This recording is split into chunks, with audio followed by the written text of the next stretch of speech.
Hello everyone. कैसे हैं आप सब। एग्जाम ट्रिक्स में आपका स्वागत है। मेरा नाम महेश सोनी है। मैं आपको पढ़ा रहा हूँ यूपीएससी का सी सेट पेपर करवा रहा हूँ। ये 2025 का जो अभी हुआ है, इसमें मैं आपको quant means QA mathematics and reasoning करवाने वाला हूँ। इसके 3 लेक्चर हो चुके हैं। मैं 4 लेक्चर में इसको फिनिश करूँगा। अभी अभी हुआ है कुछ दिन पहले एग्ज़ाम, तो इसकी आंसर की तो ओरिजिनल ऑफिशियल आंसर की तो आई नहीं है। अपने तरीके से मैं इसको बेस्ट ऑफ माई नॉलेज मैं इसको करवा रहा हूँ। ठीक है, कुछ आंसर की मिसमैच हो सकती है। सेट ए करवा रहा हूँ। ठीक है, 3 लेक्चर हो चुके हैं। आज का ये चौथा लेक्चर होने वाला है, तो आज मैं फिनिश कर दूंगा। करीब 15 क्वेश्चन है इसमें।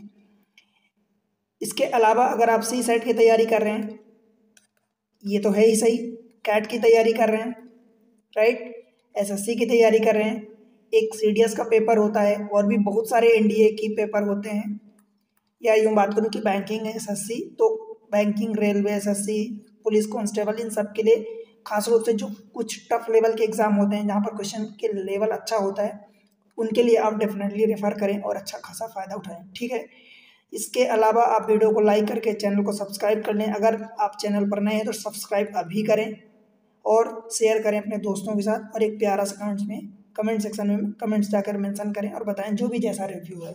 ठीक, क्वेश्चन देखते हैं। आज का पहला क्वेश्चन है, देखो क्या बोला क्वेश्चन में। Consider the following statement, there exist a natural number which when increased by 50% can have its number of factor unchanged, right. Second statement बोल रहा है there exist a natural number which when increased by 150% can have its number of factor unchanged. समझ आया question? मतलब एक natural number है ऐसा जो एक ही नहीं, वो एक नेचुरल नंबर का मतलब ओनली वन से बात नहीं है। यहाँ पर एक नेचुरल नंबर ऐसा है जब उसको 50% से इंक्रीज किया कर दिया जाता है, can have its number of factor unchanged. मतलब कहने का कि अगर एक्स है और एक्स के number of factor suppose let से कि 5 हैं, लेट से कि 2 हैं, तो अगर आप इसको 1.5x कर दोगे, 50% इंक्रीज करोगे, तब भी उसके नंबर ऑफ फैक्टर अगर 5 है तो 5 ही रहेंगे, 2 हैं तो 2 ही रहेंगे, 3 है तो 3 ही रहेंगे। इसके कहने का ये मतलब हुआ। सेम चीज़ सेकेंड वाले स्टेटमेंट की बात करूँ अगर, तो इसमें बोल रहा है कि 150%। तो लेट से कि सपोज आप बाई मान लो, अगर बाई के नंबर ऑफ फैक्टर मान लो कि सपोज 3 है, तो जब इसको 150% इंक्रीज करोगे तो 150% इंक्रीज होने का मतलब कि टोटल 250% या 2.5 टाइम्स हो गया। तो इसके भी नंबर ऑफ फैक्टर सेम रहेंगे, जितने हैं 7 है तो 7 रहेंगे, ये कहने का मतलब हुआ। तो क्या ऐसा नंबर एग्जिस्ट करता है क्या, ये चेक करना है। सपोज पहला मैं नंबर 1 लेता हूँ, तो 1 के वो एक ही नंबर ऑफ फैक्टर होगा। अगर मैं इसको इंक्रीज करूँगा तो ये डेसिमल में आएगा, तो 1 को ना लेके मैं 2 ले लेता हूँ, तो 2 को नंबर ऑफ फैक्टर क्या होंगे, 1 एंड 2, तो नंबर ऑफ फैक्टर कितने हो गए भाई, 2 हो गए। अगर मैं इसको 50% इंक्रीज करता हूँ तो कितना हो जाएगा ये 1.5 इंटू 2, दैट मीन्स 3 होगा। अब 3 के नंबर ऑफ फैक्टर 1 एंड 3 होगा, मीन्स नंबर ऑफ फैक्टर 2 है। एग्जिस्ट कर रहा मतलब सेम है, अनचेंज है। देखो बोला है अनचेंज, तो अनचेंज ही है। ठीक है, मतलब ये तो पहला वाला स्टेटमेंट करेक्ट हुआ। क्लियर है, पहला वाला स्टेटमेंट करेक्ट है। अब दूसरे को चेक करते हैं। कोई ऐसा नंबर, तो सपोज कोई और नंबर ले लेते हैं, मान लो 3 लेते हैं, तो 3 में नंबर ऑफ फैक्टर 1 एंड 3, मतलब 2 ही नंबर ऑफ फैक्टर हैं। जब मैं इसको 2.5 गुना करूँगा, मतलब 150% बढ़ाऊंगा, मतलब 2.5 गुना करूँगा, तो इसका 2.5 गुना क्या होगा, तो भाई इसका 2.5 गुना 3 का कुछ डेसिमल में आ जाएगा, राइट। तो मुझे ऐसा नंबर, इसका 2.5 गुना जब करोगे तो 7.5 आएगा, सॉरी 3 आएगा, 3, तो ये 7.5 आएगा। तो इसको ना लेके 3 की जगह कुछ ऐसा नंबर ले लें कि जिसका 2.5 गुना करने पर, मतलब 2.5 टाइम्स करने पर वो इंटीजर आए, तो हमारा काम थोड़ा सा आसान होगा। तो ऐसा कौन सा नंबर ले लूँ मैं, बताओ। 4 ले लूँ, 2 ले लूँ, 2 चलो ले लेता हूँ, तो 2 का ही अगर मैं बात करूँ तो 1 एंड 2, मतलब कि 2 इसके नंबर ऑफ फैक्टर थे। जब इसका 2.5 गुना करूँगा 2.5 इंटू 2, दैट मीन्स 5 होगा। अब 5 पे नंबर ऑफ फैक्टर क्या क्या हो सकते हैं, जो इसको काट दे तो 1 काटेगा, 5 काटेगा, मीन्स नंबर ऑफ फैक्टर अभी भी 2 ही है। तो देखो ये भी अनचेंज है। यहाँ पर 2 नंबर ऑफ फैक्टर थे, तो यहाँ भी नंबर ऑफ फैक्टर 2 ही है। ठीक है, मतलब नंबर ऑफ फैक्टर अनचेंज है, तो ऐसा भी नंबर एग्जिस्ट कर रहा, तो सेकेंड भी करेक्ट हो जाएगा। ठीक है भाई, तो अब ऑप्शन आपके पास सामने आ गया है कि ऐसा दोनों करेक्ट होंगे, आपसे करेक्ट पूछा है तो। ठीक है, ऐसा भी नंबर एग्जिस्ट करता है और ऐसा भी नंबर एग्जिस्ट करता है, मतलब दोनों करेक्ट है। चलते हैं अगले क्वेश्चन पर। क्वेश्चन नंबर नेक्स्ट 65 क्या बोला है, there are 7 places ABCDEF and G in a city connected by various road ABACCDDEBFEGFG। ठीक है, इतना कनेक्टेड है। हमसे बोल रहा है A is 6 kilometre south of B। तो मैं मान लो कि चलो यहाँ पर B बना देता हूँ अगर, तो यहाँ से लाइन सीधी आनी चाहिए। A is 6 kilometre to the south of B, यही बोला है। तो मान लो कि यहाँ पर मैं बना दिया, ये वाला A हो गया, A को बोला 6 किलोमीटर साउथ ऑफ B, तो ये वाला A हो गया और ये वाला B हो गया। ये 6 kilometre south of B। A is 10 kilometre west of, आपको पता है ना कि जब ये होता है तो ये वाला नॉर्थ होता है, ये साउथ होता है, ये ईस्ट होता है, ये वेस्ट होता है। ठीक है, तो A is 6 kilometre to the south of B हमने बना दिया। A is 10 kilometre west of C, C के वेस्ट में, तो देखो इधर से ये 10 किलोमीटर वेस्ट ऑफ C, ये बना दिया 10 किलोमीटर। ठीक, D is 5 kilometre to the east of E। अब यहाँ पर D का तो मुझे पता नहीं है। C is 6 kilometre north of D, C is 6 kilometre to north of D, तो मैं D यहाँ बना देता हूँ 6 किलोमीटर। ये D हो गया 6 किलोमीटर, ये 6, ये 6। ठीक है, C is 6 kilometre to the north of D। अब यहाँ से देखो एक छूटा था, D is 5 kilometre to the east of E। अब D जो है E के ईस्ट में 5 किलोमीटर, तो E यहाँ होगा, तो मैं इसको यहाँ से मिला दिया, तो ये वाला पॉइंट E हो गया। ठीक है, और ये 5 किलोमीटर हो गया। ये टोटल कितना था, 10 था, तो मतलब यहाँ से अगर मैं ये बात करूँगा तो 5 किलोमीटर ये भी होगा, जो ये नहीं है दिखा। ठीक है, F is 9 kilometre to the west of B। B यहाँ है, F इसके 9 किलोमीटर वेस्ट में, तो मैं ये बना दिया F। बताओ भाई, और ये डिस्टेंस हो जाएगी आपकी 9 किलोमीटर। क्लियर है, आगे देखते हैं। F is 12 kilometre north of G। F जो है G के नॉर्थ में 12 किलोमीटर, तो भाई ये वाली डिस्टेंस 6 किलोमीटर थी, तो 12 किलोमीटर। देखो ये भी डिस्टेंस 6 किलोमीटर, ये भी डिस्टेंस 6 किलोमीटर, मतलब आपका G यहाँ कहीं आएगा इस लाइन में, इस वाली लाइन में एक्जैक्टली D के सामने वाली लाइन में, यहाँ ये G होगा। F कहाँ गया, F is 9 kilometre to the west of B, F is 12 kilometre to the north of G। अब person travel from D to F। ठीक है, अब देखो इसके डिस्टेंस में थोड़ा सा लिख देता हूँ।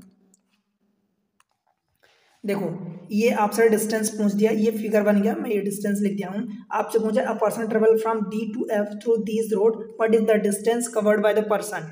अगर पर्सन को D से F में जाना है भाई, D से F में जाना है, तो कौन से डिस्टेंस कवर करेगा।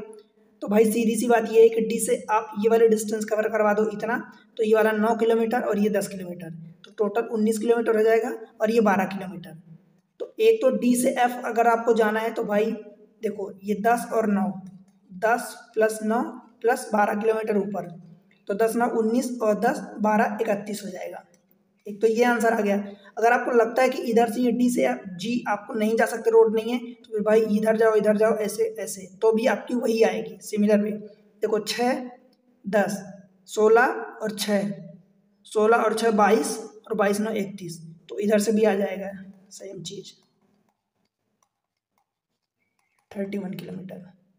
ठीक है, तो आंसर आप जैसे निकालो आंसर आपका सही आएगा, एक ही आएगा, 31 ऑप्शन सी हो जाएगा। ठीक है, बस यहाँ पर ये आपको लाइन ड्रा करनी थी, हो गया, कुछ काम एक्स्ट्रा में नहीं था। अगला देखते हैं। In a certain code if 64 is written as 343 and 216 is written as 729, then how is 512 written as. भाई चेक करना पड़ेगा, मतलब अगर 64 से हमें क्या लिखा है, देखो 343 सामने लिख देता हूँ, 343 और क्या लिखा है 216 से अपने को दिया है 729, तो अपने से पूछा है 512 को हम क्या लिख सकते हैं, ठीक है बताओ। अब खुद सोचो 64 क्या है, देखो 8 का स्क्वायर है तो 8 से कुछ लेना देना तो नहीं है, और ये मुझे दिख रहा क्यूब है, राइट, ये वाला क्यूब है, किसका क्यूब होता है, ये 7 का क्यूब होता है, तो क्यूब इसको अगर लिखें तो ये 4 का क्यूब होगा। 7 4 के क्यूब से 7 का क्यूब जा रहा, मतलब 3 का डिफरेंस आया। क्या आप चेक कर पा रहे हो इतना, ये कितना, अब क्यूब में अगर देखें तो भाई ये 6 का क्यूब मुझे दिख रहा है, और ये वाला 9 का क्यूब दिख रहा। सेम चीज़ देखो 6 से 9 फिर से 3 का डिफरेंस आया, 6 का क्यूब 9 का क्यूब 3 बढ़ा दिया, ये किसका क्यूब, अब क्यूब में ही देखेंगे बिकॉज अगर पैटर्न फॉलो हो रहा तो सिमिलर वे में हम लगाएंगे। तो ये पैटर्न ये 8 का क्यूब होता है। अब 8 के क्यूब से अगर मैं 3 बढ़ाऊंगा भाई तो 8 3 अगर बढ़ेगा तो ये 11 का क्यूब होना चाहिए, और 11 का क्यूब क्या होता है 1331, ठीक है 1331 ऑप्शन है भी सही, तो यही आपका करेक्ट आंसर हो जाएगा ऑप्शन बी बेंगलुरु, ठीक है भाई बन जाएगा, आसान है।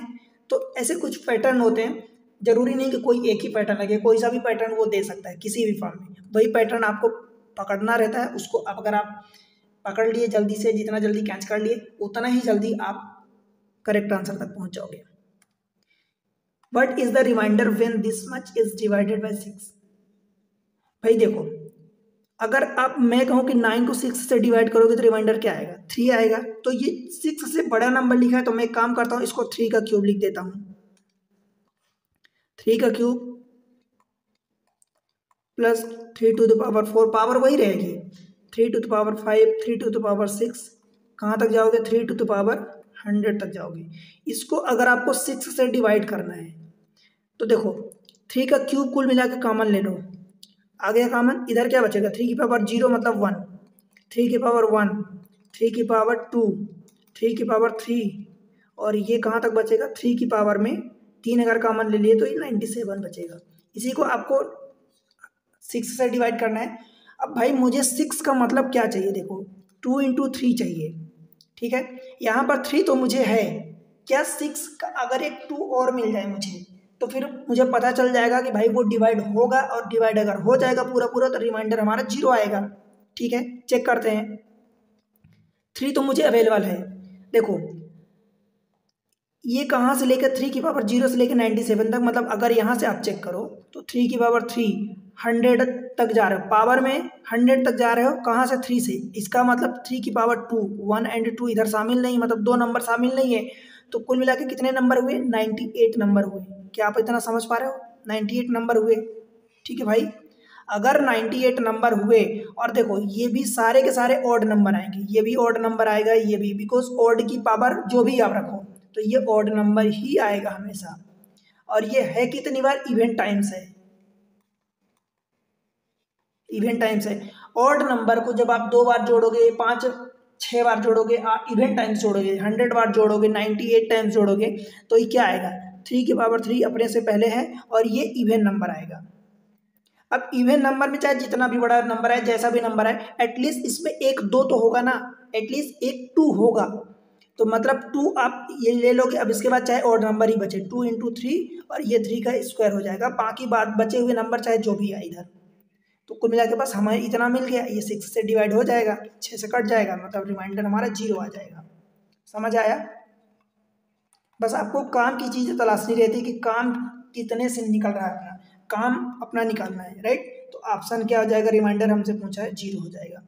समझ आया भाई, रिमाइंडर का ऐसा कोई पेपर ना हो, मतलब किसी भी साल का, चाहे आप सीडीएस का उठा लो, चाहे इसका उठा लो, सी सेट उठा लो, एसएससी, मतलब हर जगह आता है, और 2 2 3 3 क्वेश्चन रिमाइंडर के ही दे देता है। वीडियो अवेलेबल है, आप जाके एक बार देखो, 2 वीडियो आई थिंक, तो उसमें आपको पूरा रिमाइंडर में कुछ बचेगा ही नहीं अलग से, राइट। सारे पैटर्न, सारे तौर तरीके कवर किया हूँ। 68 देखते हैं। Question is given follow by 2 statement 1 and 2, consider the following statement and mark the correct answer. What is the smallest 1 digit number having exactly 4 distinct factor. एक डिजिट का एक नंबर देना है, ध्यान रहे इसमें स्मॉलेस्ट बोला है, smallest 1 digit number exactly 4 distinct factor. सबसे पहले तो हम वो नंबर देखते हैं। देखो अब 4 फैक्टर चाहिए, 4 डिस्टिंक्ट फैक्टर चाहिए, तो भाई प्राइम नंबर तो होगा नहीं, प्राइम नंबर में, बिकॉज मैं अगर 2 लूँ, 3 लूँ, 5 और 7 ये वाले नंबर, तो इसमें क्या होगा 1 एंड वो नंबर खुद ही होगा, 2 है तो 2 होगा, 3 जो भी होगा तो 2 ही फैक्टर होंगे, वो नहीं होगा, 1 नहीं होगा, 3 अब हो गया। अब 4 को चेक करो, 6 को चेक करो, 8 को चेक करो और 9 को चेक कर लो। तो 4 के देखो 1 2 और क्या होगा 4 होगा, तो इसमें 3 ही फैक्टर हुए। यहाँ पर बोला है 4 फैक्टर, 4 डिस्टिंक्ट ही फैक्टर ऑफकोर्स काउंट करते हैं। 6 को चेक करोगे तो 1 2 3 6 फैक्टर मतलब भाई ये होता है कि वो नंबर किस किस से डिवाइड हो। एक तो ये तरीका होता है कि फैक्टर को पहले तो उसको प्राइम फैक्टराइज करो, 2 इंटू 3 ये प्राइम नंबर इनकी पावर जितनी भी है, तो फैक्टर निकालने के लिए पावर को एक एक बढ़ा के और मल्टीप्लाई कर देते हैं, तो ये 4, ठीक है। एक तो ये तरीका होता है। दूसरा ये छोटा ना है तो गिन लेते हैं ऐसे ही डायरेक्ट, राइट।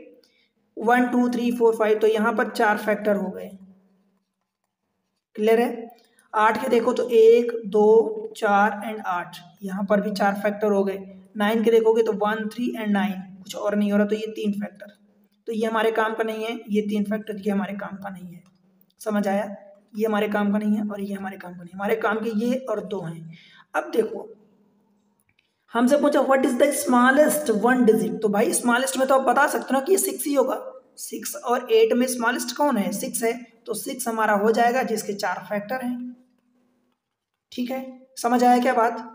अब देखो इसके अगर 4 के देखोगे 2 is one of the factor, 3 is one of the factor, भाई इसके 2 एंड 3 दोनों फैक्टर हैं। अगर 2 की बात करोगे तो 2 पहली बात तो यहाँ से देखो कि हम बिना स्टेटमेंट को यूज करे ही आंसर निकाल ले रहे हैं, समझ आया। तो हमारा क्वेश्चन का आंसर यहीं से निकल जाएगा। देखो the question can be answered even without using any statement, तो ऑप्शन आपका डी हो गया।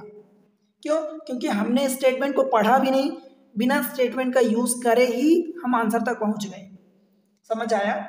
जब भी ऐसे रहे, आजकल ये वाला जो आंसर है ये नया जुड़ा है। यहाँ पर जनरली ये होता है जैसे question can be answered by using both the statement together. अब एक जनरली ऐसा होता है कि डी वाले ऑप्शन में ये दिया रहता है कि question can not be answered even using both the statement together, ठीक है। दोनों स्टेटमेंट को यूज करके भी आंसर नहीं निकाला जा सकता, जनरली ये आंसर होता है, ऑप्शन होता है डी में। पर ये नया टाइप का कुछ पैटर्न का क्वेश्चन आपके उसमें ऐड हो रहा है, तो इस पर ध्यान दिया करो कि क्वेश्चन कैन बी यूज्ड मतलब can be answered even without using any statement, ठीक है। बिना किसी स्टेटमेंट को यूज करके भी आप आंसर निकाल सकते हो, मतलब इन स्टेटमेंट की जरूरत ही नहीं रह गई।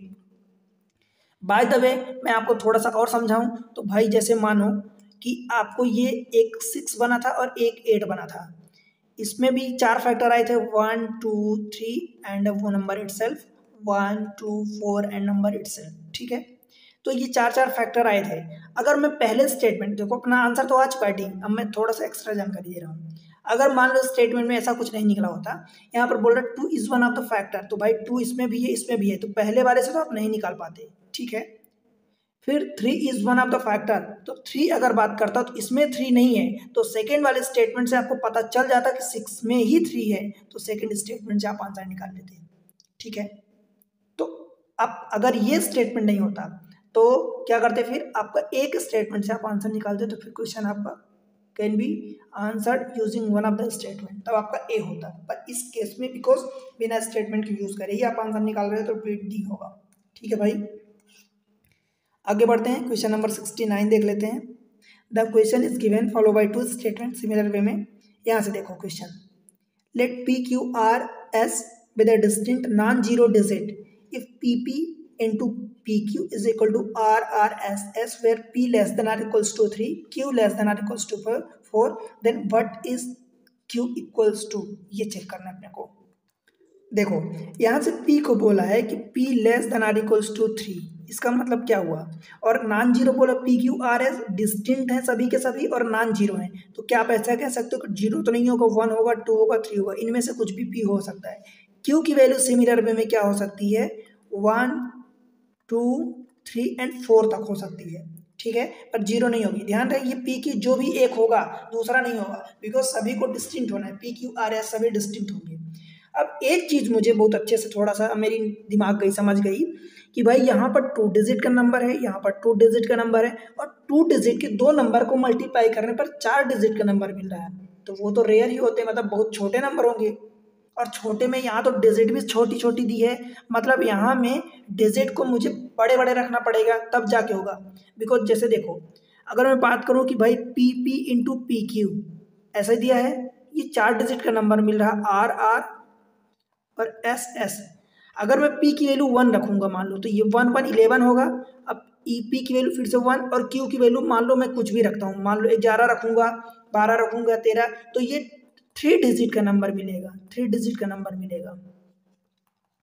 जैसे 11 ही रखते हो मान लो, अब पी क्यू की वैल्यू सिमिलर तो नहीं होगी, अगर आपने पी की वैल्यू 1 रख दी तो ये सेम तो नहीं होगी, तो यहाँ पर आपको क्या रखना पड़ेगा, मान लो 2 रखते हो तो 11 इंटू 12 कितना होगा भाई 132 होगा। अगर 11 इंटू आप 13 करते हो तो 11 दाम 13 दाम 130 143 हो जाएगा। 11 इंटू अगर आप 14 रखते हो 14 दाम 140 154 हो जाएगा। तो मतलब ये तो सभी 3 डिजिट है, ये तो संभव ही नहीं है। तो अब 11 की जगह 22 ले लो, पी पी मतलब पी की वैल्यू 2 ले लो, तो ये 22 इंटू समथिंग होगा। अब 22 इंटू, अब यहाँ पर भी 2 आएगा, तो भाई 22 इंटू कितना बड़ा नंबर करोगे, तो ये 4 डिजिट का नहीं पहुँचेगा, तो ये भी नहीं होगा। मतलब मुझे यहाँ पर पी की वैल्यू 100% 3 लेनी पड़ेगी। और जब 3 लोगे तो फिर ये भी 3 हो जाएगा। अब सोचो 33 इंटू, अगर यहाँ पर पी की वैल्यू 32 लेते हो, मान लो पी की वैल्यू, अब 3 तो नहीं ले सकते यहाँ पर, क्यू की वैल्यू ये वाली, तो 33 इंटू यहाँ पर, अब आप मान लो सपोज कि 33 इंटू 32 करते हो, तो क्या ये 4 डिजिट का मिलेगा। 3 दूनी 6, 3 तिकाई 9 और 6 15, कैरी 1 और 3 तिकाई 9 1 10, एक तो ये नंबर मिल गया, तो ये 32 भी हो सकता है और 33 इंटू ये 34 भी हो सकता है। इधर से क्या मिला देखो 1056 मिला, और इधर से क्या मिला मुझे 3 चौको 12 की 2 कैरी 1 और 3 चौको 12 और 3 तिकाई 9 9 1 10 और एक कैरी आया था 11 और 12 22 कैरी 2 और 3 तिकाई 9 और 2 11। अब देखो भाई यहाँ से हमें कंडीशन अपनी ध्यान रखनी होती है, ये नंबर आया हमें ये मिलना था, मतलब 2 डिजिट सेम और 2 डिजिट सेम, यहाँ पर ये नंबर आया यहाँ पर ये नंबर आया, मतलब ये वाला तो नहीं होगा। पहली बात कि 2 सेम है 2 सेम है। दूसरी बात ये कि यहाँ पर हमें बोला है कि कोई भी डिजिट जीरो नहीं होनी चाहिए, नॉन जीरो डिजिट, तो यहाँ पर जीरो आ गया तो ये नंबर तो नहीं होगा। समझ आया, मतलब ये वाला नंबर होगा। और ऐसा एक ही केस बन रहा है, मतलब पी की वैल्यू आपने क्या ले ली 3 ले ली और क्यू की वैल्यू 4 ले ली। बताओ भाई, ठीक है। अभी हमसे पूछा क्या, what is Q equals to, Q की वैल्यू तो हमारे पास देखो आ गई, हमें बिना स्टेटमेंट, अभी हमने स्टेटमेंट को यूज भी नहीं किया, क्या स्टेटमेंट यूज किया नहीं किया, हमारा आंसर आ चुका। क्यू की वैल्यू हमसे पूछा, क्यू की वैल्यू हम निकाल लिए। तो देखो फिर से वही पिछले क्वेश्चन जैसा, question can be answered even without using any of the statement. ठीक है, तो ऑप्शन डी हो जाएगा फिर से। समझ आया क्या। अगर मान लो यहाँ पर कोई और वैल्यू पूछा होता या ये कंडीशन अलग दी होती, तो हम तो कंडीशन जो गिवन उस कंडीशन को यूज करके ना आगे बढ़ रहे हैं, अपने से तो कंडीशन लगा नहीं रहे हैं। ठीक है, तो इसका आंसर भी वही डी हो जाएगा। क्वेश्चन कैन बी आंसर किसी स्टेटमेंट के बिना भी आंसर दिया जा सकता है। आई होप की बातें समझ आ गई आपको। अगले क्वेश्चन पर चलते हैं, क्वेश्चन नंबर 70। पूछा हमसे how is Q related to P, Q का पी से क्या रिश्ता है। पी हैज 2 सिस्टर, बना लेते हैं। देखो पहले स्टेटमेंट को यूज कर रहे हैं, अब बिना स्टेटमेंट को यूज करें तो हम नहीं बता सकते ना कि क्यू पी से कैसे रिलेटेड है। तो इस क्वेश्चन में देखो can not be using even any statement alone, मतलब even using any of the statement, मतलब अब इस वाले में ऐसा नहीं दे सकता आपके पास आंसर की किसी स्टेटमेंट को यूज किए बिना ही आप आंसर निकाल सकते हो। बिकॉज यहाँ पर आप समझ सकते हो कि कुछ भी नहीं दिया तो पी क्यू का कौन है, क्यू पी का कौन है, आप नहीं बता सकते, राइट। तो ऑप्शन भी अकॉर्डिंगली ही देता है, जैसी चीजें वो पूछेगा, जैसी चीजें सिचुएशन रहेगी उसके अनुसार भी ऑप्शन देता है। ठीक है, तो थोड़ा सा आप अलर्ट रहा करो। How is Q related to P, पहले स्टेटमेंट को अगर मैं यूज करूं तो पी हैज 2 सिस्टर, पी की 2 सिस्टर हैं। सिस्टर देखो फीमेल के लिए मैं गोला बना देता हूं, आपको समझाया हूं बार बार फीमेल के लिए। ठीक है, तो पी हैज 2 सिस्टर, ये 2 सिस्टर हो गई आर एंड एस, तो एक को मैं आर बना दिया एस बना दिया। देखो सिस्टर का मुझे जेंडर पता चल गया, पर पी का जेंडर अभी नहीं पता, तो पी को मैं ना तो सर्कल बनाया ना ही स्क्वायर बनाया, पहला स्टेटमेंट। अब मुझे पहले स्टेटमेंट से बताओ कि भाई क्यू इसमें है ही नहीं, तो क्यू का पी से क्या रिश्ता बता सकते हो, तो पहले स्टेटमेंट से नहीं निकाला जा सकता।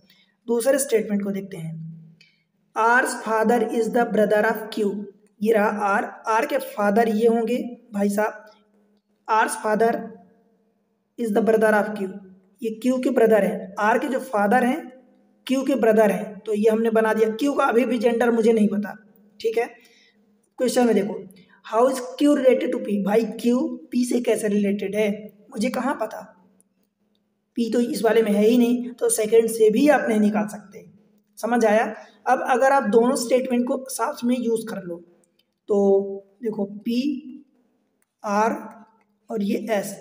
अब आर के फादर देखो ये बोला है, आर के फादर जो हैं, आर के फादर ये होंगे, is the brother of Q, ठीक है।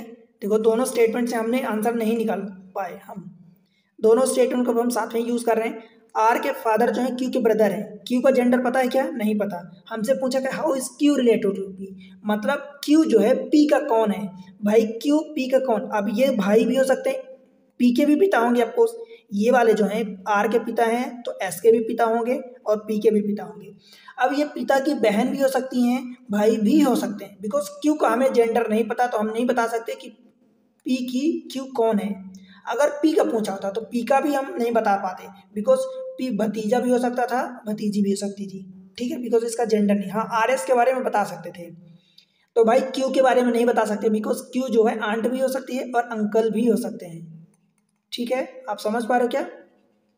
तो इस तरीके से इसका आंसर हम दोनों स्टेटमेंट को यूज करके भी नहीं दे पा रहे हैं। Question can not be answered even using any statement, ठीक है, आंसर नहीं निकाल पा रहे हैं। समझ आया क्या, दोनों स्टेटमेंट को यूज करके भी हम आंसर नहीं निकाल पा रहे हैं। आगे बढ़ते हैं, क्वेश्चन नंबर 73, सिमिलर क्वेश्चन है उसी टाइप का। In a football match team P playing against Q was behind 3 goal with 10 minutes remaining, does P win the match। अब देखो बोल क्या रहा है हमसे क्वेश्चन में, भाई बोल रहा है कि in a football match team P play against Q. तो मैं वो चीजें आपको थोड़ा सा बना देता हूँ। पी जो है क्यू से मैच खेल रही है, राइट, बस behind 3 goal with 10 minute remaining. P जो है 3 गोल पीछे है। भाई मैं इसको 0 मान लूँ तो इसको 3 मान लूँ, इसको 1 मान लूँ तो इसको 2 मान लूँ, इसको 2 मान लूँ तो इसको 5, अच्छा ये 4 होगा ना, ओके ऐसा। तो मुझे तो नहीं पता ना, तो मैं एक काम करता हूँ, इसको x मान लेता हूँ। पी एक्स गोल है तो क्यू के पास x+3 गोल है, बताओ, ठीक है, okay. Behind 3 goal and 10 minute 10 minute remaining, अभी 10 मिनट बचा है। पी जो है 3 गोल पीछे है, अभी 10 मिनट बचा है। डस पी विन द मैच, क्या पी मैच जीतेगा। अभी इतने से तो देखो मैं नहीं निकाल सकता आंसर कि पी मैच जीतेगा कि नहीं जीतेगा।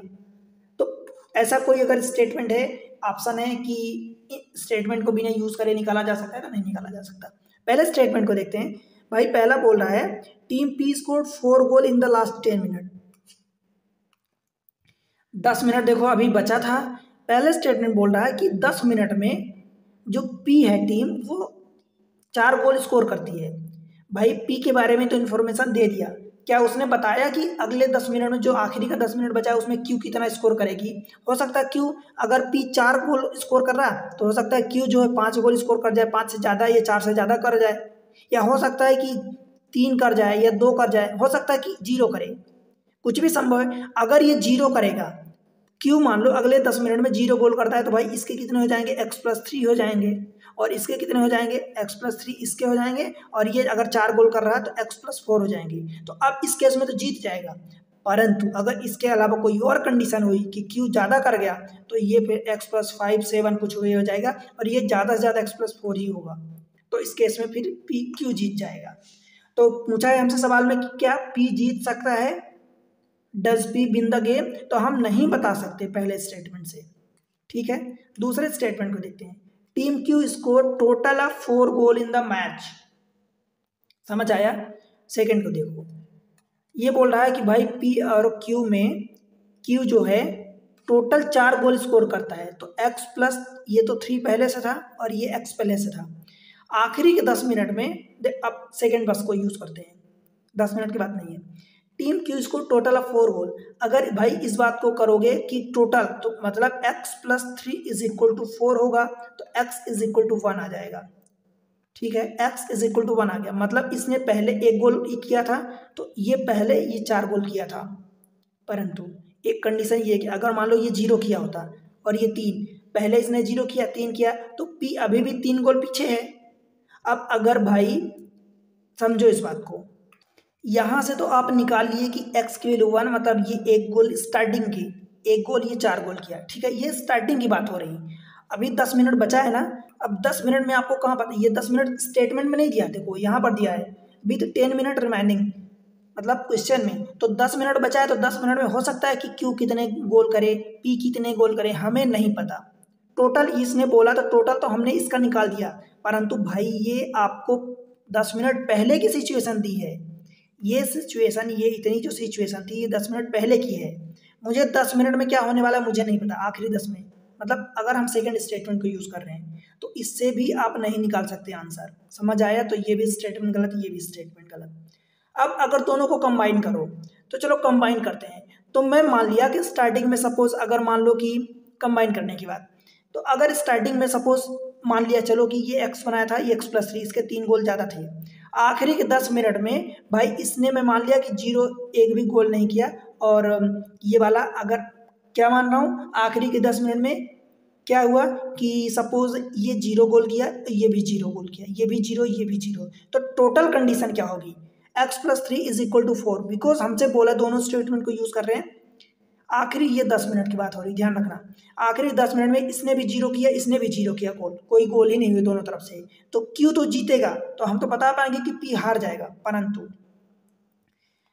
क्या करोगे, x+3 = 4, तो x = 1, मतलब ये पहले से ही इसके 4 थे, x = 1, तो मतलब इसके पहले 1 थे और इसके 4 थे। और भाई अगर समझ लो कि अगर स्टार्टिंग में 0 0 नहीं थे, मान लो कुछ और था, मान लो इसका 1 था और इसका 4 था, ठीक है, इसका 1 था इसका 4 था, अगर ये आखिरी के 10 मिनट में, मान लो आखिरी के 10 मिनट में P ने कुछ गोल कर दिया, क्योंकि टोटल गोल बोला ना कि वो 4 हैं, क्योंकि टोटल गोल 4 हैं और इसके गोल हमें नहीं पता है, स्टार्टिंग में जो भी था, आखिरी में हो सकता है 10 मिनट में कुछ भी इसने 5 कर दिया हो, 7 कर दिया हो, 5 कर दिया हो, 2 कर दिया हो, कुछ भी, तो हार भी सकता है और जीत भी सकता है, ठीक है। तो तब भी हम आंसर नहीं निकाल पा रहे हैं, दोनों को स्टेटमेंट को यूज करके भी हम आंसर नहीं निकाल पा रहे हैं। आप समझ पा रहे हो? अगर एक बार में भाई समझ में नहीं आया तो दोबारा आप इस क्वेश्चन को देख लो। The question can not be answered even without using any of the statement alone, ठीक है। तो पहले से भी आप नहीं निकाल पा रहे हो, दूसरे से भी नहीं निकाल पा रहे हो, साथ में ले रहे हो तब भी नहीं निकाल पा रहे हो, बिकॉज चीज़ें क्लियर नहीं हो रही है। वो टोटल 3 गोल कर रहा है, पहले ज़्यादा है क्यों, बाद में टोटल मिला के अगर दोनों को मिलाएं तो फिर 4 गोल कर रहा है, तो क्यों का तो नहीं, P का तो नहीं पता ना, ठीक है। अगले क्वेश्चन को देखते हैं, क्वेश्चन नंबर नेक्स्ट देखो, question is given follow by 2 statement similar based है। Is P+Q² -4PQ where P and Q are the natural number is positive. क्या ये पूरा पार्ट पॉजिटिव है? अब देखो, पहले तो हम इतना जितना दिया है उसी पर हम गौर करते हैं थोड़ा सा। तो भाई जो दिया है वो तो मुझे P+Q का होल स्क्वायर और -4PQ यही दिया है।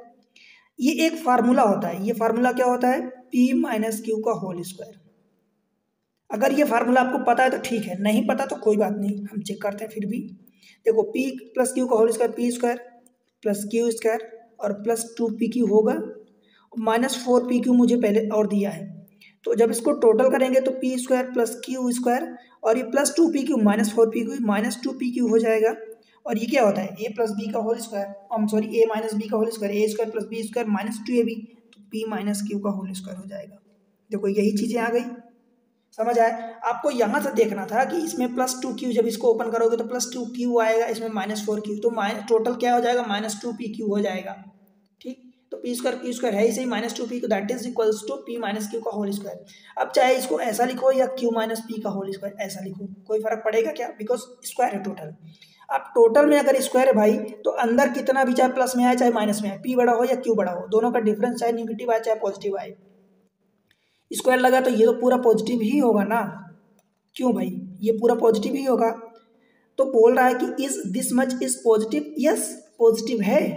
और अगर नहीं होता तो हम नो कर पा रहे हैं या एस कर पा रहे हैं, मतलब हम बता पा रहे हैं ना कि हाँ पॉजिटिव है, तो हमें फिर से देखो कोई स्टेटमेंट की जरूरत ही नहीं पड़ी। बताओ, the question can be answered even without using any of the statement, तो फिर से डी हो जाएगा। अब P देखो, P बड़ा है या P छोटा है, क्या फर्क पड़ता है, पी माइनस क्यू रखो या क्यू माइनस पी, बिकॉज अंदर चाहे नेगेटिव आए चाहे पॉजिटिव आए ओवरऑल में स्क्वायर है, पावर सम है, मतलब इवन नंबर है, तो आप दोनों को बता पाओगे कि ये दोनों पॉजिटिव हैं, तो कोई आपका ऑप्शन डी हो जाएगा। समझ में आ रहा है ना? देखो आपको समझ में आ रहा कि नहीं आ रहा, मैं उम्मीद करके चल रहा हूँ कि आपको समझ में आ रहा है जिस तरीके से समझा रहा हूँ, पर आप फिर भी अगर आप नहीं बताओगे कमेंट सेक्शन में जाके कि आपको समझ आ रहा है कि नहीं आ रहा, तो मुझे कैसे एग्जैक्टली पता चलेगा? ठीक है, इसीलिए कमेंट सेक्शन ओपन है आपके लिए, और चैनल को सपोर्ट करो भाई, आपके लिए इतनी मेहनत करता हूँ, राइट। आगे बढ़ते हैं, question number 75। In a T20 cricket match 3 player X, Y and Z score a total of 37 run, score total of 37 run. Okay, the ratio of the number of run scored by X to the number of run scored by Y is equals to the ratio of the number of run scored by Y to the number of run scored by Z। हमसे बोला है कि भाई X to the Y and Y to the Z ये बराबर दिया है, ठीक है, बराबर दिया है, समझ आया क्या इतनी बात? इक्वल दिया है, यहाँ से बोले देखो ratio of the number of run scored by X to the number of run scored by Y, X upon Y is equals to the, तो हमने इक्वल लगा दिया, number of run scored by Y to the number of run scored by Z, ये दिया है। और हमें दिया एक चीज X plus Y plus Z, इन तीनों का मिला के 37 रन दिया है, राइट। अब देखो अगर इन दोनों को सॉल्व करोगे तो ये भाई बाई स्क्वायर बराबर जेड एक्स हो गया, मतलब ये क्या बन गया है, एक जियोमेट्रिक जो सीरीज होती है, जियोमेट्रिक मीन जो हम निकालते हैं, कुछ वैसा टाइप का बन गया, राइट। अब देखो क्या पूछा, वैल्यू 1 जो है run scored by X, value जो बी है सेकंड है 2 है वो run scored by Y, value 3 जो है जेड के द्वारा रन स्कोर्ड है। इतना तो हम कह सकते हैं कि भाई ये जो बाई है वो बीच में होगा एक्स के और जेड के। अब वो एक्स ग्रेटर ऐसा भी हो सकता है और बाई जो है एक्स और जेड के है, तो ये एक्स सबसे बड़ा भी हो सकता है, सबसे छोटा भी हो सकता है। ये जो ऐसा आता है जैसे कि आप मीन निकालते हो तो अरिथमेटिक मीन होता है या ऐसे जियोमेट्रिक मीन होता है, तो ये जियोमेट्रिक मीन है। तो जियोमेट्रिक मीन जो होता है तो वो ऐसे अरिथमेटिक मीन वो बीच में ही लाई करता है मीन वाला, चाहे जियोमेट्रिक हो चाहे अरिथमेटिक मीन हो। पर हाँ इसमें हम ये नहीं बता सकते कि एक्स सबसे छोटा है या एक्स सबसे बड़ा है, जेड सबसे छोटा है या जेड सबसे बड़ा है, ठीक है। तो क्या अब खुद ही चेक कर लो भाई, ये बीच वाला सेकंड जेड तो होगा, मुझे पता है कि बीच वाला मतलब बाई वाली वैल्यू बीच में होगी, बट अब तीसरा और पहले में कौन सा बड़ा होगा कौन सा छोटा होगा इसमें हम नहीं बता सकते, राइट। ये तो गलत ही है, can not be determine using insufficient data. अब डाटा इसके अलावा कुछ दिए नहीं है तो ऑप्शन आपका डी हो जाएगा। समझ आया भाई, इनमें से हम नहीं, हाँ आइदर फर्स्ट और सेकंड अगर ऐसा ऑप्शन होता तो भी वही करेक्ट होता, ठीक है भाई, समझ पे आ रहा है ना। क्वेश्चन चलते हैं नेक्स्ट पर 76। Let P plus Q is equals to 10, P plus Q की वैल्यू 10 दिया हुआ है, P and P Q are integer, value 1 जो दिया है maximum value of P into Q when P and Q और पॉजिटिव इंटीजर। पहले स्टेटमेंट को सॉल्व करते हैं। देखो हमें दिया है p plus Q is equal to 10। मैं एक चीज़ आपको बता दूं कि अगर ये पूरी मान लो दोनों p एंड q एक सर्टेन वैल्यू दिया है, इस केस में 10 दिया है, अगर आपको मैक्सिमाइज करना है p इंटू क्यू को तो भाई इनके नंबर जितने इक्वल हो सकते हैं उतने इक्वल कर दो। तो अगर इक्वल करना है तो दोनों को 5-5 ले लो, तो ये मैक्सिमम होगी, बिकॉज 5 इंटू 5 करोगे तो 25 होगा। अगर फिर भी आपको बिलीव नहीं होता तो आप 1 इंटू एक को 1 ले लो, एक को 9 ले लो, तो ये 9 होगा, एक को 2 ले लो तो दूसरा 8 नंबर आ जाएगा, तो ये 8 दूनी 16 होगा, एक को 3 ले लो, एक को 7 ले लो तो 7 21 आ जाएगा, एक को 4 ले लो, एक को 6 ले लो तो 6 चौका 24 आ जाएगा। अब इन सारे नंबर्स में देख लो कौन सा सबसे बड़ा है, तो देख लो 25 सबसे बड़ा है, और वो नंबर तभी आता है जब लगभग दोनों वैल्यू जितनी इक्वल हो सके उतनी इक्वल रखोगे। समझ आया? The maximum value of P into Q when P and Q are integer. तो आप इससे क्या बता पा रहे हो कि ये 25 होगा, पहले स्टेटमेंट का आंसर 25 होगा। मैक्सिमम वैल्यू आपने पूछा है तो भाई मैक्सिमम तो 25 है, ठीक है, तो पहला स्टेटमेंट से आपका आंसर 25 आया। दूसरे से देखते हैं, the maximum value of p into q when p greater than or equals to 6 -6 and q greater than or equals to -4, p greater than or equals to -6 इसका मतलब पी की वैल्यू क्या क्या हो सकती है भाई, -6 हो सकती है, -5 हो सकती है, -4 हो सकती है, -3 हो सकती है, -2 हो सकती है, -1 हो सकती है, 0 1 2 कुछ भी हो सकती है। ठीक, सेम चीज़ें क्यू के लिए क्या बोला है, ग्रेटर दैन और इक्वल्स टू -4, मतलब क्यू की वैल्यू क्या हो सकती है भाई, सेम चीज़ें -4 -3 -2 -1 0 1 2 ऐसा।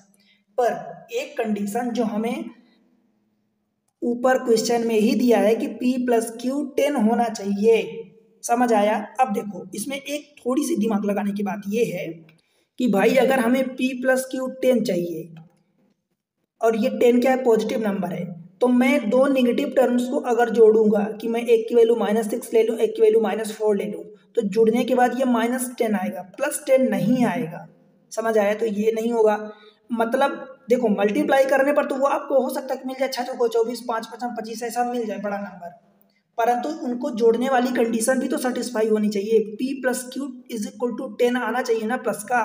तो अगर निगेटिव नंबर्स को जोड़ोगे तो भाई माइनस आएगा, समझ आया। तो क्या करोगे इसमें भी, आप आगे कहाँ तक बढ़ सकते हो, कोई लिमिटेशन नहीं लगाया, तो इसमें 3 4 5 आएगा, इसमें भी आएगा। तो फिर से पूछा है आपको मैक्सिमम वैल्यू, आप समझ पा रहे हो, फिर से अगर आपको मैक्सिमम वैल्यू पूछा है तो भाई फिर से आप क्या करोगे, 5 × 5 ही लोगे तो 25 आएगा।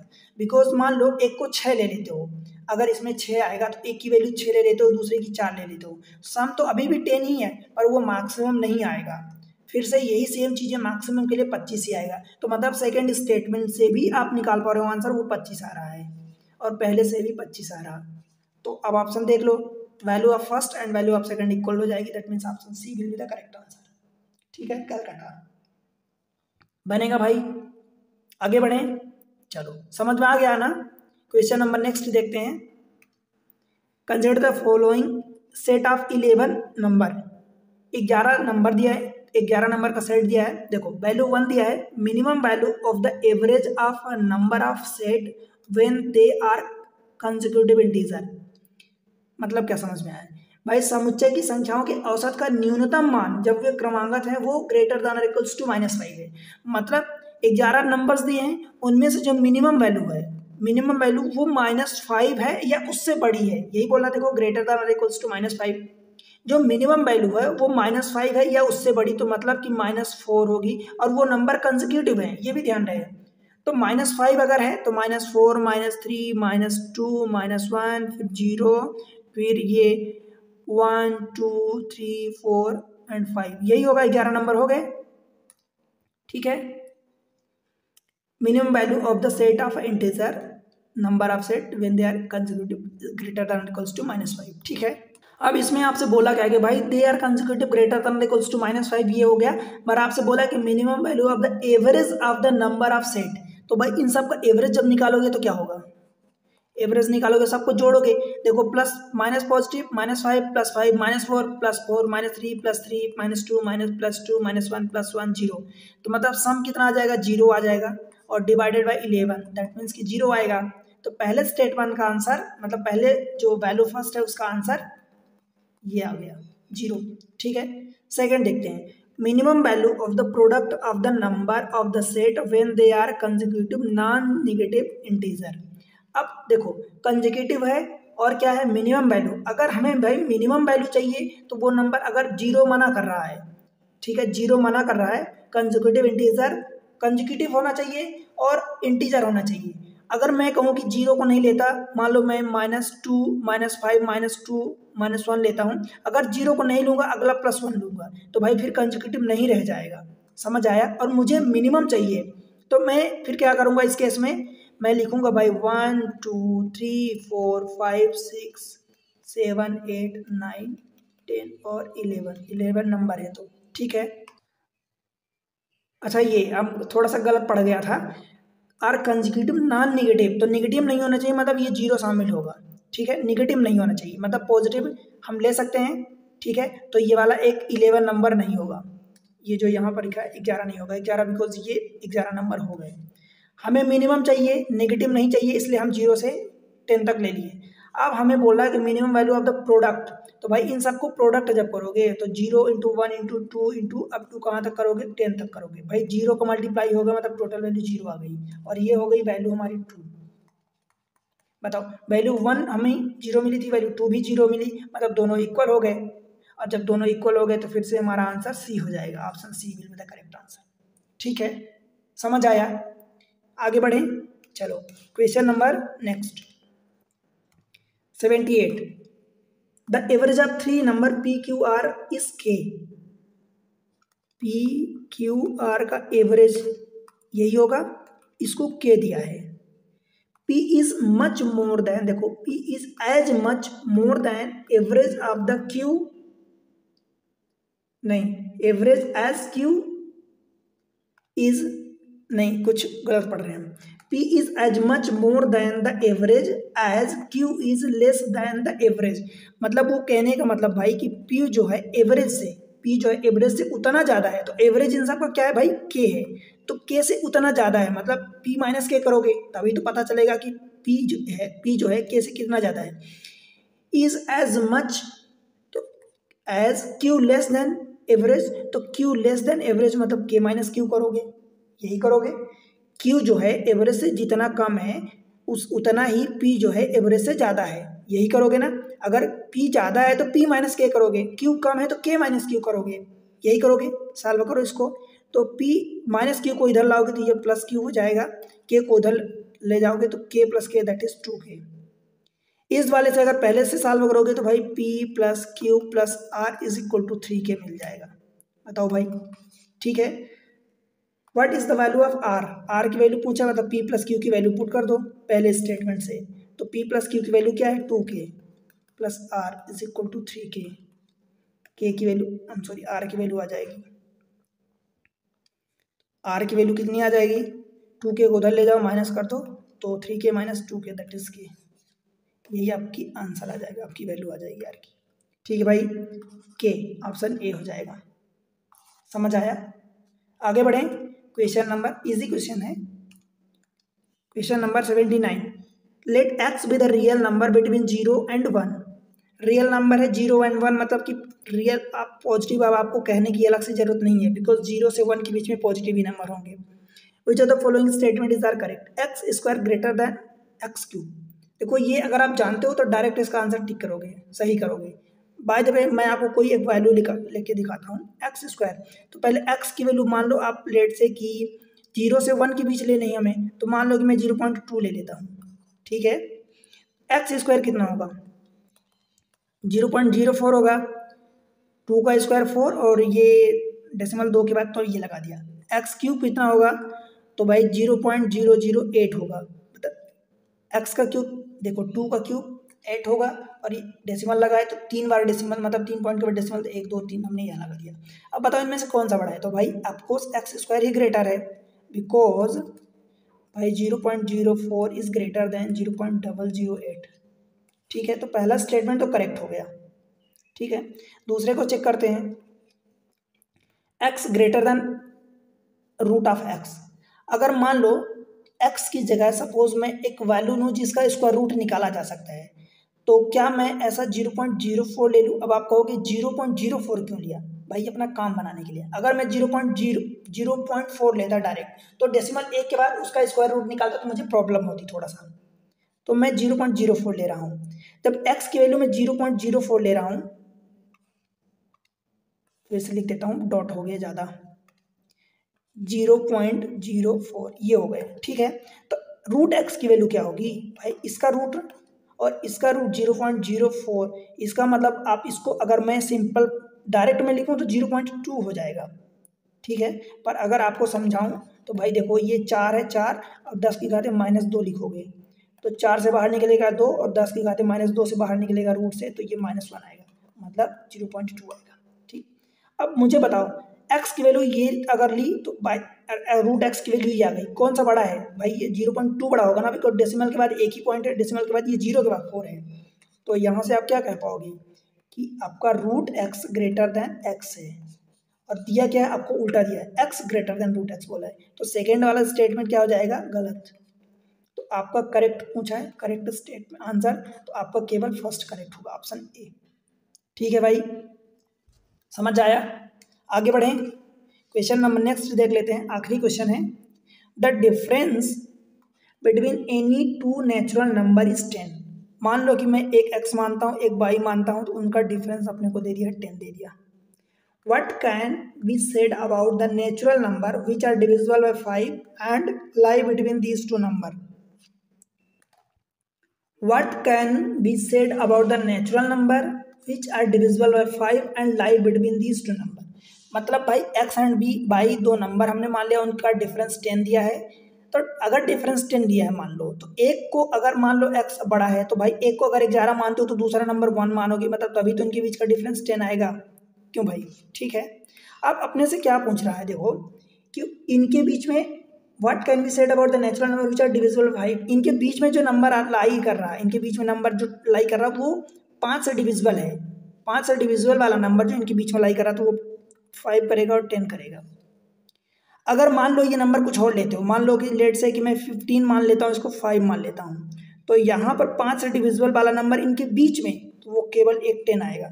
मतलब 5 से डिविजिबल के 2 भी नंबर हो सकते हैं और एक भी नंबर हो सकता है, पर 0 नहीं होगा, 3 नहीं होंगे। आप कोई से भी दो नेचुरल नंबर लोगे कंसेक्यूटिव, तो उनके बीच में 5 के डिविजिबल या तो एक नंबर आएगा या 2 नंबर आएगा। अगर 5, ये कार्नर पॉइंट अगर 5 के ही मल्टीपल ले रहे हो तो फिर एक ही नंबर आएगा, और अगर कार्नर पॉइंट एक मल्टीपल नहीं है तो फिर 2 आएंगे, 5 के डिविजिबल। ठीक है, अब ऑप्शन पढ़ते हैं। There is only one such number, only one such number, भाई ऐसा क्या करेक्ट है? तो नहीं, एक भी है, दो भी है, तो ये वाला गलत हो जाएगा। There is only two such number, तो दो भी है, एक भी है, तो ये भी गलत हो जाएगा। There can be more than one such number, हाँ एक से ज़्यादा नंबर हो सकते हैं, ऑफकोर्स ये करेक्ट है। नो सच नंबर एग्जिस्ट, तो ये भी गलत हो जाएगा। समझ आया? तो इस तरीके से आपका आंसर कैलकाटा हो जाएगा, C, option C will be the correct answer. ठीक है भाई, तो आपको पूरे क्वेश्चन में करवा दिया हूँ सी सेट 2025 का। ऑफिशियल आंसर की नहीं आई है, मैं अपने तरीके से जितना मुझे सही लगा है, समझ में आया, तो मैं करवाया हूँ। हाँ, कुछ क्वेश्चन की आंसर की जब आएगी तो थोड़ा सा मिसमैच हो सकती है, बट मैं आपको समझाने की कोशिश किया हूँ कि भाई आप क्वेश्चन को कैसे अटेम्प्ट करोगे, कैसे करोगे, आपको सोचने का तरीका क्या होता है, राइट। हाँ, कुछ मैं भी अगर आपकी जगह पेपर दूँ, मैं भी दिया हूँ पेपर, तो उसमें 2-4 क्वेश्चन गलत हो जाते थे आंसर की, कभी 1, कभी 2, कभी 3-4। ठीक है, तो वो हो सकता है, इंटरप्रिटेशन की बात होती है कि यूपीएससी कैसे इंटरप्रेट कर रहा है, राइट। आपके लिए मैं इतनी मेहनत करता हूँ भाई, क्यूए एंड रीजनिंग इस पर पढ़ाता हूँ, सी सेट का मतलब इंग्लिश वाला पार्ट छोड़ के। ठीक है, तो आपसे इतनी उम्मीद करता हूँ कि आप चैनल को सपोर्ट करो। कैसे सपोर्ट करोगे? देखो, वीडियो जो देखते हो उसको लाइक कर दिया करो, एक थम्स अप करने में कुछ नहीं जाता। सब्सक्राइब कर लो चैनल को, अगर पहली बार आए हैं, अब तक नहीं किए तो अभी सब्सक्राइब करो, और शेयर कर दो अपने सारे दोस्तों के साथ जो भी पढ़ने वाले हैं, जिनको सीसेट की प्रॉब्लम है, या सीडीएस की तैयारी कर रहे हैं, कैट की तैयारी कर रहे हैं, या और कोई एग्जाम लाइक एसएससी जैसा अच्छे खासे एग्जाम की तैयारी कर रहे हैं, तो डेफिनेटली उनको फ़ायदा होने वाला है। और कमेंट सेक्शन में जाके एक प्यारा सा कमेंट्स मेंशन करो और बताओ कि आप कौन से एग्जाम को टारगेट कर रहे हैं, कितना आपको समझ में आ रहा, कोई और टॉपिक पर वीडियो आपको चाहिए वो बताओ, और एग्जाम टारगेट के साथ साथ आप कहाँ से देख रहे हो, ठीक है, वीडियो कहाँ से देख रहे हो वो जरूर बताना, तभी मुझे पता चलेगा कि मेरे वीडियो की रीच कहाँ तक जा रही है, राइट। मिलते हैं अगले लेक्चर में, तब तक के पढ़ते रहो, बढ़ते रहो, बाय बाय।